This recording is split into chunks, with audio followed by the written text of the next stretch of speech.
Coming up on the November 20th edition of Carolina Week. I'm Ian Chafee. Coming up, the rule used to be respect your elders, but that might not be the case anymore. Are college students too young to tie the knot? We'll show you what one Carolina student has to say. I'm Brad Broders. Coming up in sports, when this door opens on Friday, so will the women's basketball season. We'll preview that team and show you the men's opening season romp later in sports.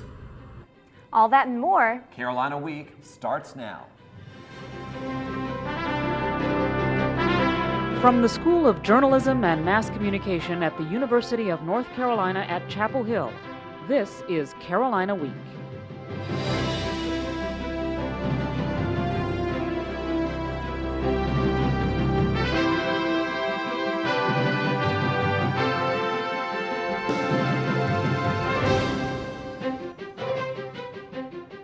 Good evening, I'm Jenny McClendon. And I'm Alex Lawson. Thanks for joining us for the November 20th edition of Carolina Week. Our top story tonight. Orange County District Attorney Carl Fox says the man shot to death Monday in Chapel Hill had threatened to kill the son and daughter of the man charged with his murder. Police charged Sherman Tate Sr. with the first-degree murder in the death of James Thompson. Thompson was the boyfriend of Sharon Tate, the suspect's daughter. Fox says Sharon Tate and her brother Sherman Tate Jr. took warrants out against Thompson last week for threatening to kill them. Tate is scheduled to appear in court January 9th. At least half of all new HIV infections in the U.S. affect people younger than 25, that according to the Centers for Disease Control. As part of AIDS Week, students can stop by the pit between 10 and 2 this week for information about HIV prevention. Thursday, the Center for Healthy Student Behaviors will offer free confidential HIV testing at the Student Recreation Center between noon and 4:30. Volunteers say the test is a simple, quick swab of the inside cheek, and results are available in 2 to 5 days. HIV testing is available to students year-round for a $40 fee. The Orange County Rape Crisis Center is a little richer thanks to the talents of some dazzling divas. Female performers from the campus and the community came together Monday for Night of the Divas. Advocates for sexual assault prevention organized the show, which celebrated women while fostering awareness. According to the center, 1 out of 4 women between the ages of 18 and 24 is a survivor of sexual assault. The event raised more than $1,100 for the Orange County Rape Crisis Center. The North Carolina Children's Hospital is also having some fundraising fun with the help of patients and doctors and even a popular band. Diamond Rio is there to help UNC hospitals with its largest public fundraiser ever, the Radiothon. All of the money raised during this 20-hour event will benefit the young patients of the North Carolina Children's Hospital. Dozens of people turned out to help and watch, and radio personalities from across the state were there seeking donations from their listeners. The Radiothon will continue until 1 a.m. on Thursday. Maybe you've noticed students arriving late to class, leaving early, or reading the paper during lectures. Have students lost respect for their teachers? And Chafee has the story. Times have changed, and so has the level of respect in the classroom. I have taught many years when I felt children respected adults. But things aren't the same recently. I do see a difference. I do see a downfall. But some say the change in students' behavior isn't all bad. Your generation is more irreverent, and that's healthy. But some still think something went wrong somewhere. Why do kids today show less respect than kids did 30 years ago? An elementary school teacher for more than 30 years, Ann Crawford, says it starts in the home. When I felt children respected adults, they came from homes in which the teacher had a high level of respect from the parents. The children had support doing their homework. The children had my support. I had their support. They were active in the schools. But she says things have changed. We have many parents that are just not doing that. They don't have the time for it. They feel that the schools should do it all, and that is a problem. Stone agrees that most of the responsibility falls to the parents. To learn these things at home from your parents. But that's not the only place. Of course, your teachers in the early years. As I said before, I can name all of my teachers because they taught me the meaning of respect. Crawford is trying to do just that. We talk about it, we role model it, we try to read about it, we write about it. I try as much as possible. It is something that I don't ever let a day go by. We talk about how to respect each other. Who knows? Maybe in the next 30 years, respect will make a comeback. In Chapel Hill, I'm Ann Chafee, Carolina Week. Ann Crawford's comments weren't specific to her class this year, but are observations she's made during the past decade. But generally, she says respectful children grow up to be respectful adults. If you have an exam scheduled between November 25th and December 4th, you might not have to take it. According to university policy, professors aren't allowed to give exams during the last 5 days of classes. But some professors didn't adjust their schedules when the university calendar was revised this summer. And for the first time, the 5-day period starts before Thanksgiving break. Assistant Dean of the College of Arts and Sciences, Gustavo Marini, says students can ask professors to cancel any exam during that time period. The holiday season is approaching quickly, and area airports are gearing up for some of the year's busiest travel days. Before you take to the skies, here are some holiday travel tips from RDU International. First, plan to arrive at least 2 hours before your scheduled departure. Also, check with your airline for delays before leaving home. Don't bring wrapped presents. If security officers need to see the inside package, they will unwrap the gift. Finally, pack any sharp items in your checked baggage, including scissors. RDU spokeswoman, Mindy Hamlin, says there are other things students should plan to put in checked baggage. Another thing that would probably apply to college students is sports equipment. We recommend that you check your tennis rackets, lacrosse sticks, any item like that that could be used to hit someone should be placed in your checked luggage. Hamlin says the busiest travel days will be the day before Thanksgiving, the Sunday following Thanksgiving, and the Friday before Christmas. College students have a lot of responsibilities. Carolina Week's Jade Biggio tells us some have more than others. UNC junior Janice Pierce is just like most college students, with one exception. She's married. Honey, could you give me the toothbrush from under the sink? Her husband Ken is a police officer. The couple married in August. Janice is only 20. Ken is 22. The young couple fits a recent trend. According to the U.S. Census Bureau, North Carolina ranks 4th in the nation for its percentage of young married couples. Janice says, like most people their age, their biggest challenge was finding somewhere to live. Rent around Chapel Hill is so expensive that it's cheaper to live far away and just drive every day. The couple opted to live near their parents instead of married student housing. But Santina Pitcher works for married student housing. She says there are a number of advantages for married couples who choose to live on campus. So the convenience of being on campus, the bus system right here, the rent is a lot less expensive than you'll find in other places in Chapel Hill. But there are no buses from Janice's house. So for an hour every morning, Janice drives and drives and eats. Janice says that after a long day of working classes, the last thing on her mind is preparing a warm-cooked meal. Sometimes we don't have to fix the whole works, but then after we fix cereal, then you have to go in there and get on the internet and start your homework. But despite the daily challenges, Janice sees nothing wrong with being married so young. She and Ken say it's not how old you are when you marry that's important, but how committed you are. In Zebulon, I'm Jade Biggio, Carolina Week. There are about 30 undergraduate couples living in married student housing. There's a lot going on beyond the Carolina campus. Coming up, we'll update you on how the U.S. is building support at home and abroad.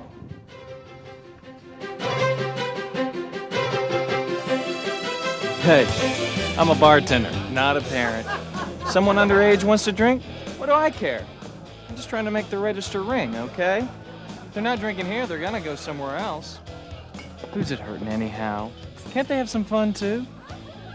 Ignore underage drinking and you open up a way for them to drink. An average of 42 people under the age of 21 die every week in alcohol-related crashes. Say nothing, do nothing, stop nothing.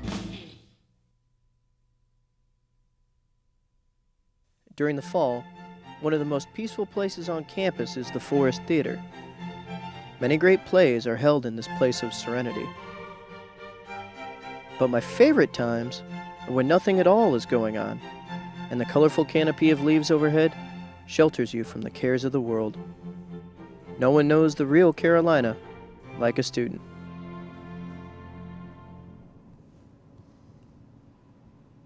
Now for a quick look at stories making headlines across the nation. The debate about creating a Department of Homeland Security is over. By a 90-9 vote, the Senate approved a bill that will create the department. President Bush is expected to announce who will lead it next week.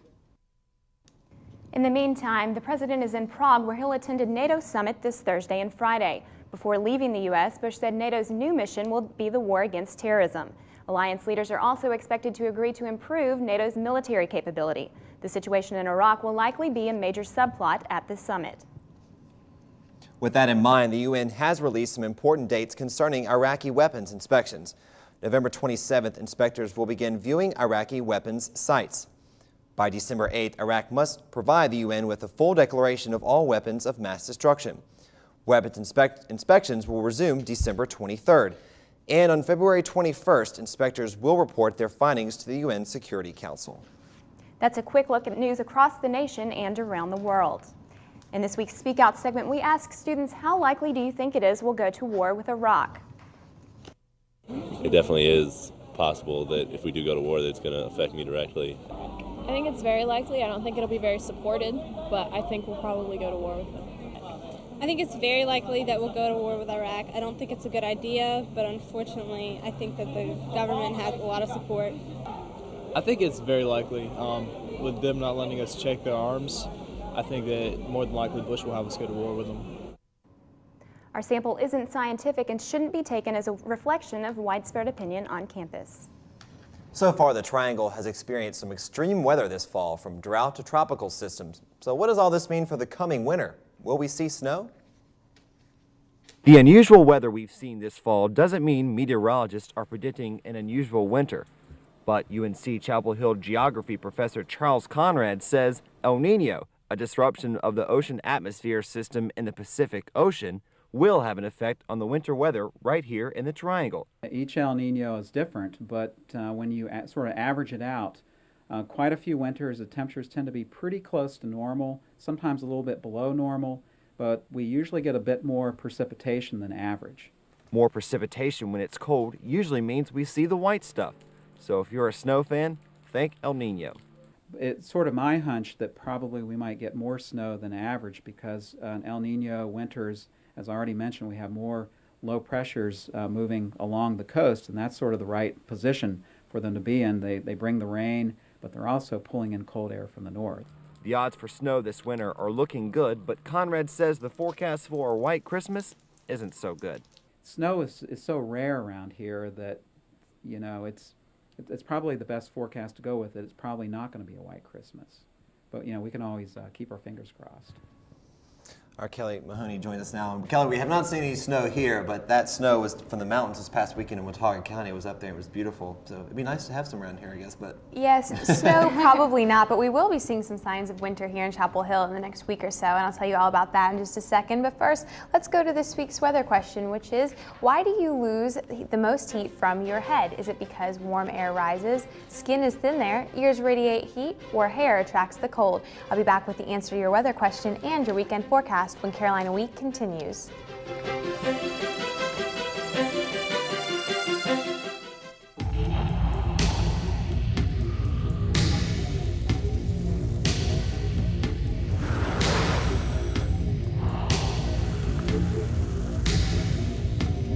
If you think there's a difference, you're dead wrong. Alcohol kills more people under 21 than heroin, cocaine, and every other illegal drug combined. MAD. Say nothing, do nothing, stop nothing.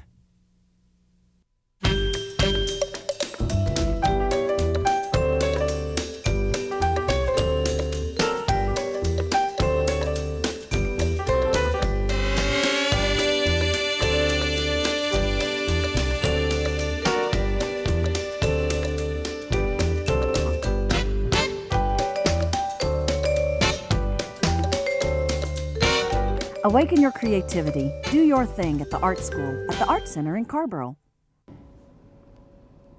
Hello and welcome back to Carolina Week. Well, stormy weekend weather helped to bring down some of fall's bright leaves. You can see around campus that all of the color is not gone. Colors are still vibrant and brilliant, pretty much what you would expect given that we are still in the peak of fall foliage change. And our fall foliage forecast shows us that while the mountains and the foothills are still are past the peak, we're still hanging on to those last few days of our peak color change. So if you have time, you might want to get out and enjoy that over the next couple of days, because pretty soon the cold air and wind will bring those leaves down as well. Well, if you felt a crunch under your feet over the last couple of days on maybe your morning trek across campus, it could be because cold and calm and clear nights have provided us with a layer of frost in the morning. Now, a lot of times at this time of the year, people start to ask some questions about why we get frost warnings, and it is because it's only issued during the growing season. So that means in October, November, and April, at the beginning and end of growing season,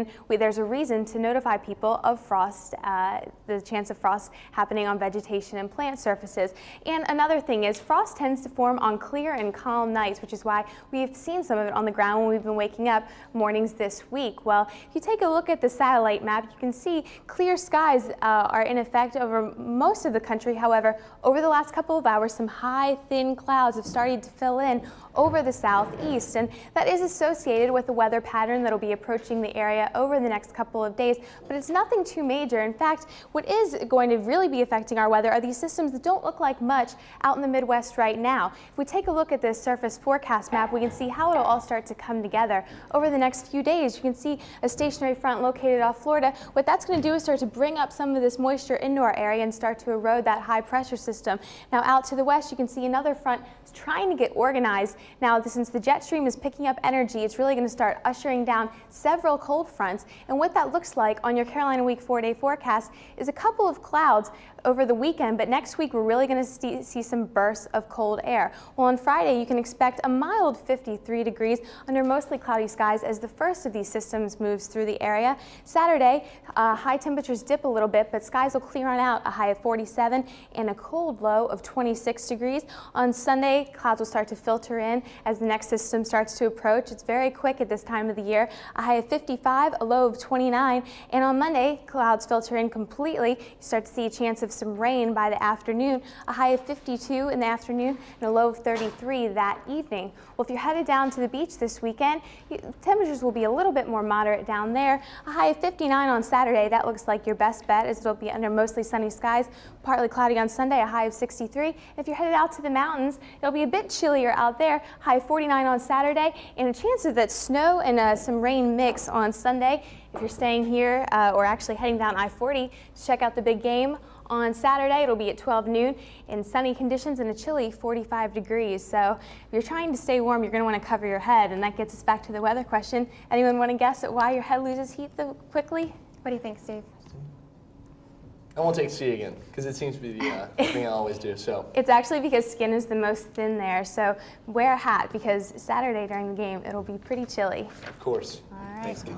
Sounds good. Steve Lyerly joins us now. Steve, men's basketball off to a great start this season. Men's basketball off to a great start, but we can't forget the women. So that's true. But the men did come out against Penn State, looked good. So we will see. Hopefully continue the streak.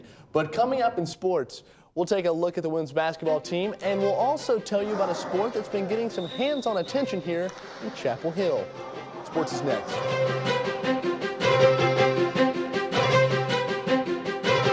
So my kid brother and his friends want to party. Heck, I'll even buy the beer. Besides, if he gets out of line, he has to answer to me. 2.6 million teenagers don't know a person can die from alcohol overdose. Say nothing, do nothing, stop nothing. Okay, so sometimes I turn my back on my kids when they drink at home. At least they're not doing drugs. Underage drinkers are 50 times more likely to use cocaine than those who don't drink alcohol. Say nothing, do nothing, stop nothing. North Carolina is where the wonders never cease.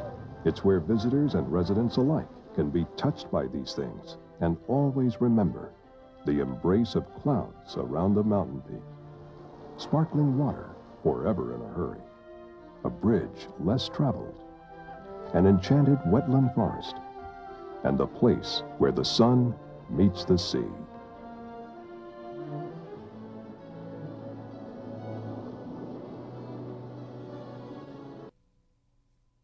Welcome back to Carolina Week Sports. It's been 9 years since Carolina's women's basketball team last made it to the Final Four.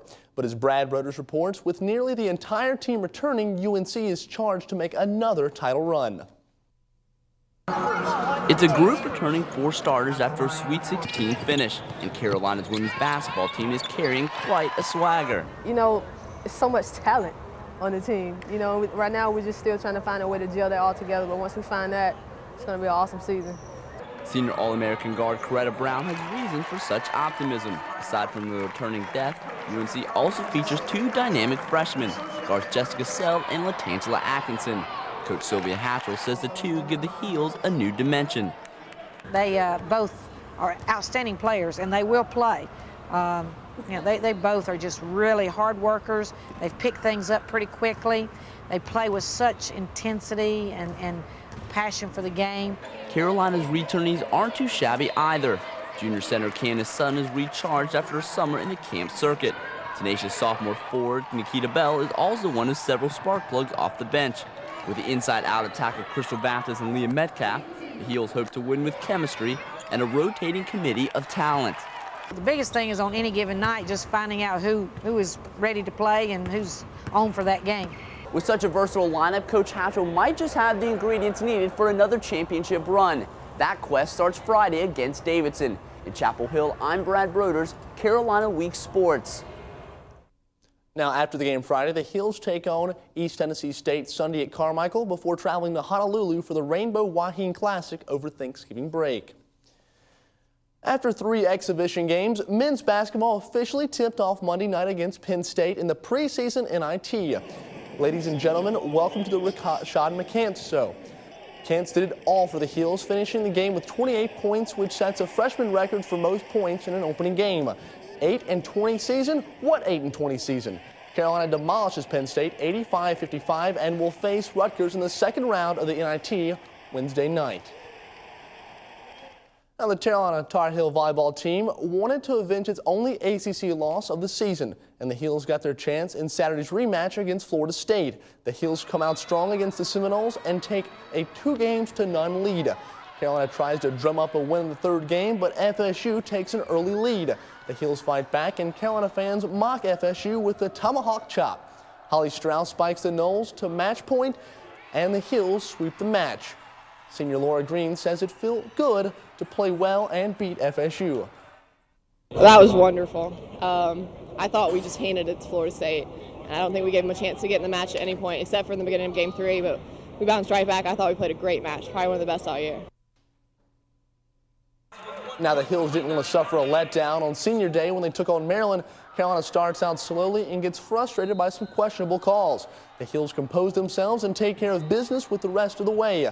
Carolina sweeps Maryland 3-0 and goes into Thursday's ACC tournament as the top seed with a record of 28-2. The Carolina women's cross-country team competed in the NCAA District 3 Championship Saturday. Shalane Flanagan won her 3rd straight district championship, becoming the first Carolina runner to do that. The team finished 5th out of 30 teams, and now they must wait to see if they will receive an at-large bid to the NCAA Championship. It's the 2nd most popular team sport in the world, but it's barely visible in the U.S. Brittany McGraw tells us about a sport that's a hands-down favorite with players and fans. If you take the ball handling skills of basketball, mix in the fancy footwork of soccer, and add a touch of rugby, you'll get team handball. The sport that conjures up images of rec leagues and wall ball is a fast-paced and physical sport on the rise.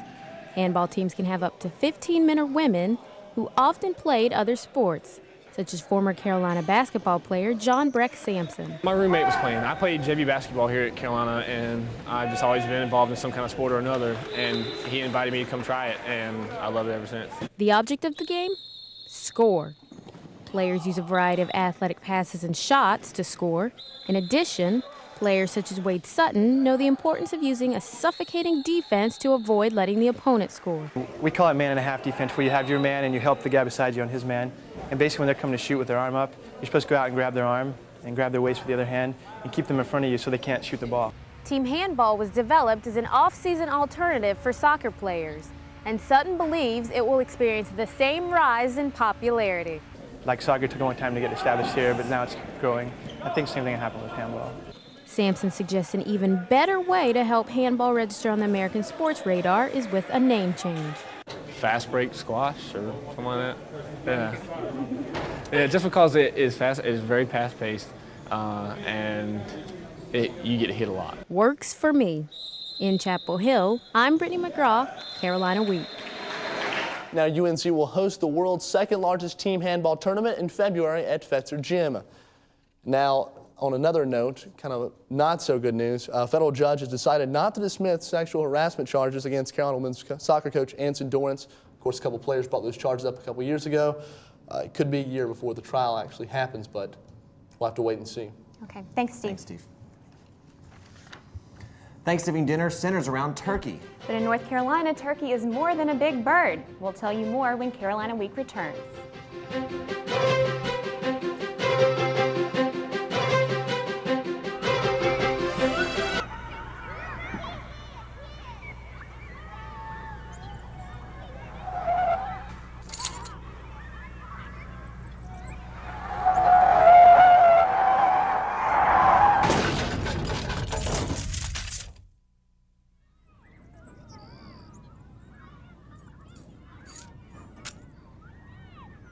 Cuida a tu familia. No tomes y manejes. If you have a story idea, contact Carolina Week at 843-8292. You can also visit us online at carolinaweek.org. If you have questions about this program, write Carolina Week at Campus Box 3365, UNCCH, Chapel Hill, North Carolina, 27599. For the 1.3 million children living with AIDS, we can do more than just learn the facts about HIV. Through Caring for Kids 101, a campus outreach program, college students nationwide are helping to end this deadly disease. Half of all newly infected people are under the age of 24. Your assignment, get involved with Caring for Kids 101. Every child deserves the chance to live a healthy life. Support the Elizabeth Glaser Pediatric AIDS Foundation. You've heard of grilled turkey, roasted turkey, smoked turkey, fried turkey. The one turkey you might not know about is right down the road in Sampson County. Take a drive east on I-40, past Raleigh and Clinton, and you'll find a town in Sampson County where people are in the Thanksgiving spirit year-round. Turkey's been good to me. A lot of good people stays in Turkey. Turkey, North Carolina is home to about 300 people, including Fire Department Chief DeLeon II. And we are kind of a close-knit town. I mean, one person don't do something that somebody else don't know something about. They all know each other, but do they know how the town got its name? The name Turkey came from right down below the fire station here. There's a little creek that they call Turkey Creek. Locals say the town changed its name from Springvale to Turkey in the late 19th century because of all the wild birds running around in this swamp. The swamp didn't just give Turkey its name, it also inspired Turkey Day, a parade held on the town's main street every year the Saturday before Thanksgiving. But though the community celebrates turkey on Turkey Day, it isn't on the menu. We tried turkey one time and it's too dry, really. Instead, they stick to the North Carolina basics. We in the fire department cook barbecue hogs for that day, and we serve barbecue dinners. So what about all the gobblers? Jimmy Butler still sees some in his yard every once in a while. Most of them are caged turkeys that just got out or something, now. But Chief 2 hasn't given up hope. And I hope that one day I'll see one out in my front yard or in my backyard like I have the deer and the squirrels and the rabbits and everything else about it. Until then, the only wild turkeys you'll see in the sky or on the ground in Turkey are the ones welcoming you to town. If you'd like to head to Turkey to celebrate Turkey Day this Saturday, log on to our website, carolinaweek.org, for directions to the town and a schedule of events. Well, that does it for this edition of Carolina Week. Have a safe and happy holiday. We'll be back December 4th.